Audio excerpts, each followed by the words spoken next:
guys, yung ilalim niyan, ayan, puro yan gulay.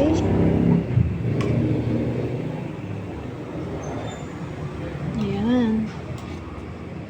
Hindi kaya ng takip. Puro siya gulay, langka. So, ayan guys.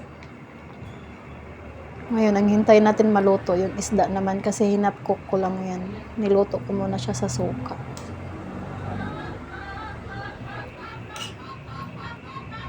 Ayan. Ang tawag dito is ginataang tilapia. Wow! Sumini sabaw-sabaw. Sumini gata-gata.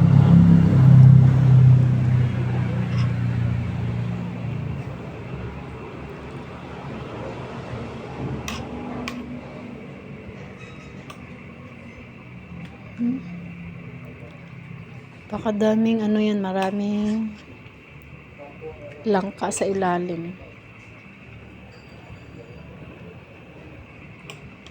Yan ang ating ulam for today. May timpla na yan guys kasi nga hindi ko kayang haluin yan.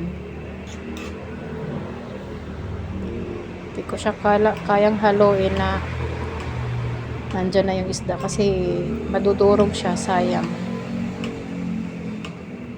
So ayan, ganere natin, i-ganere para yung lasa mapunta dito.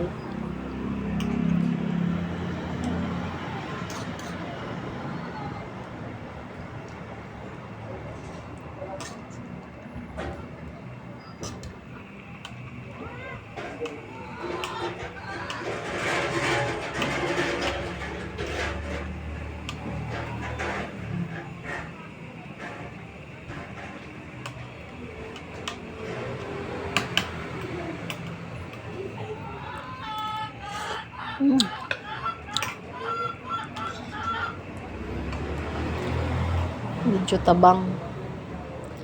Mahirap na siya habulin kasi dami niyang daming madudurog.